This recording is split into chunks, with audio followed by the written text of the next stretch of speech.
تامر گلک سپاس بو بجداریاته تشی بو مپیچک بکرتی بحثی ریخستنا خویا بناوه هیومانیتی بکه یا کو بری 3 ساله دامزراندن تا بجماره که بچیک دست بکر اف ریخستنا لی روز ام دبینین کو زیده تر دبن جمار و مزن تر دبا بو مپیچک بحثی ریخستنا خوب که و چالاکین خواه. بله سپاس بو رادیو دنگی امریکا و پیوینی گل مکریه بکراوه ما وقت دست بگیری للهيبة هشت سي هيبة هشت 2014 وجا وقي إيرو بو داعش بسرب شنغاري بقرتي هزاران كتشو جن هاتنا رواندن وزاروك جي وصدان وهزاران زلام هاتن كشتن دو روجه دا او کس هزاران هاتنا رخي كردستاني ودهوكي جارچن بو غلق نزيق بوان الويري مدس فكر كوم هاري كاري بشكي وان کسا بکن هندی ما پیچید وقت روزن اولی هاتین از تنه بوم پشتینگی ما گروپک چکر اوی گروپی مدرس بکر ما کارت گل وان آواران کر ما خدمت پیشکشی وان کردن بماوی چند هیوا گالی هیوا 11 2014 مرک سناخو تومار کرد و ما اجازه دست خوب اینا پشتی چند ماه که ما پروژه ورگرد گر کراوگا انترناشنال یا دنمارکی او پروژه بردوام هطانو که ام خدمت بو اوارات کن لچیای شنگالی و ناوا کمپان و هر جهه کی دستی مبگهیتی و بدوی آریکاریه بن جبو حس کرنا زارو کانو گنجان را پروژه کی وگر پروژه بهت وگر ملاتی خو باجرین خو مالین خو بکارن او خودشیش خرا بکن بله الفيري تبحثي افراتا كرم فيا بيجم كو ريخستنا هوا بأواكي راستا وخود جلوان كتشا كاردكا او انج دست داعش رزقار بوين او كتشن وزارو وجنن دست داعش رزقار بوين ام اكثر تعاملت جلوان ناكن بتني لاموان كسان بجدار دکن دیگه پروگرام خدا پروژه خدا داکو هست فرق جدایی نکن کو تعدق الوان هات يكرنا وفرق جدایی بوان تذكرن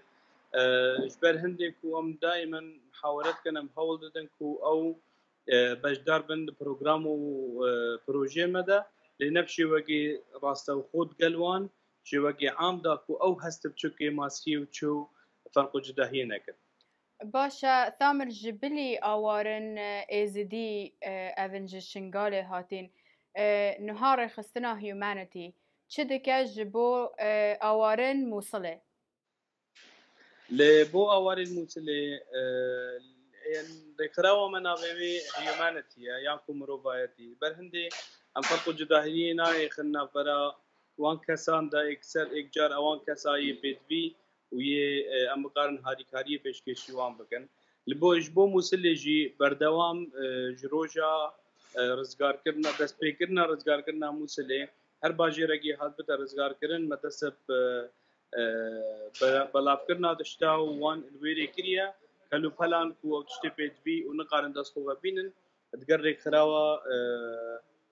بارتنر تقلما يعني شريكة تقلما بنافي ميشن ايست وهطانا هاجي بردوام كاريما الموسلي وشنغاري والنافا كامبانجي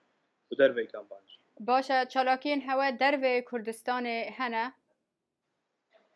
دربي كردستان هيج دست بينا كرنا لما البرا دست بيكن بشتيكو هيومانيتي بهيتا ريجستر كرن يعني بهيتا تومار كرن الولاد دربا نها از اوروبا ما سكاردكم السر دبت المانيا يعني جيل هولندا ام